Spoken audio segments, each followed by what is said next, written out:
के तपाईलाई KFC को जस्तो चिकन फ्राइज मनपर्छ? यदि मनपर्छ भने यो भिडियो तपाईको लागि एकदमै युजफुल हुनेछ। त्यसैले भिडियोलाई अन्तसम्म हेरेर भिडियोलाई माया गर्नुहोला अनि यो रेसिपीलाई पनि भिडियो अन्तसम्म हेरेर सिकेर नै जानुहोला। त्यसैले गर्दा आउनुहोस् सुरु गरौँ बनाउन KFC क्रिस्पी चिकन फ्राइज। फ्राइजको लागि मैले चिकनलाई अलरेडी म्यारिनेट गरेर राखेको छु। त्यसको लागि मैले 5 टेबलस्पुन मैदा, 3 tablespoon cornflour, half tablespoon red chilli powder, black pepper to taste and then salt पनि मैले त्यसरी नै अलिकति आफ्नो टेस्ट अनुसार हालेको छु र एउटा अन्डा अनि अलिकति गार्लिक पाउडर हालेर यसलाई म्यारिनेट गरेको छु। यहाँ चाहिँ मैले फ्राइजलाई क्रन्ची बनाउनको लागि त्यसरी नै मैदा, कर्नफ्लोर, अलिकति नुन अनि रङ खोर्सानीलाई मिक्स गरेर यो बनाएको छु। अब भने एउटा सानो कराईमा तेल बसाएर तेललाई हल्का गरम गर्नेछु। बेसी तातो पनि हुनु हुँदैन, तपाईले मिडियम हिटमा यसलाई फ्राई गर्नुपर्छ।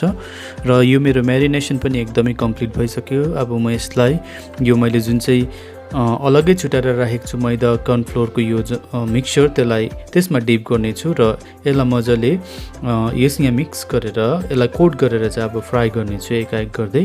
र म सबैलाई यस बोलमा राख्दैछु, तपाईले देख्नुहुँदैछ।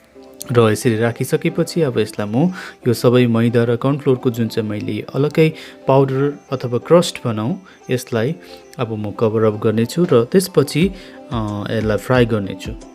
मैले चाहिँ यसरी नै हातले यसलाई कभर अप गर्दैछु र तपाईँ चाहनुहुन्छ भने यसलाई स्पुनको मद्दतले पनि गर्नु सक्नुहुन्छ, तर हातले गरेको एकदमै राम्रो हुन्छ किनभने यो ब्याटर मजाले कोट हुनुपर्छ। कोट राम्रो भएन भने तपाईँको चिकन क्रिस्पी बनिँदैन। त्यसैले गर्दा म चाहिँ यहाँ हातले नै यसरी मजाले मुठीमा राखेर दबाउँदै यसलाई कोट गर्नुपर्छ र जति सक्दो राम्रो कोट गर्नुभयो भने तपाईँको चिकन एकदमै क्रिस्पी अनि क्रन्ची बनिन्छ। हेर्नुहोस् मैले यसलाई मजाले कोट गरिसकेँ। अब म यसलाई फ्राई गर्नेछु। तेल पनि तातिसकेको छ, तेल एकदमै राम्रो तातिसकेको छ र यसलाई मैले मिडियम हिटमा राखेको छु र एक गर्दै यसलाई तपाईले यसरी हाल्नुहोस् बिस्तारै। जति स्पेस छ त्यति नै हाल्नुहोस्, ओभर क्राउडेड पनि नबनाउनुहोस् किनभने ओभर क्राउडेड भयो भने तपाईँको यो चिकन राम्रो पाक्दैन।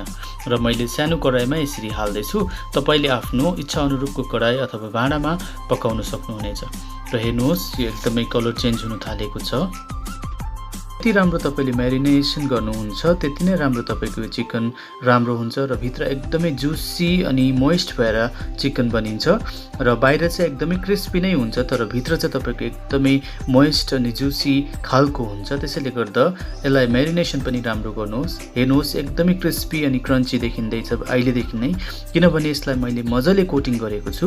तपाईहरुले पनि त्यसरी नै गर्नुहोला र तपाईले सजिलैसँग यति सिम्पल वेमा घरमा नै यस्तो KFC जस्तो चिकन खानु पाउनु सक्नुहुन्छ।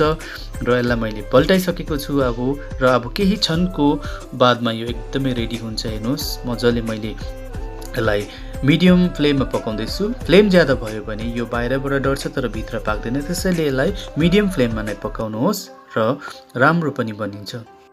फाइनली अब यो चिकन पिसेसलाई म बाहिर निकाल्छु। हेर्नुहोस् राम्ररी पाकिसकेको छ, एकदमै कलर पनि मजाको भएको छ हो।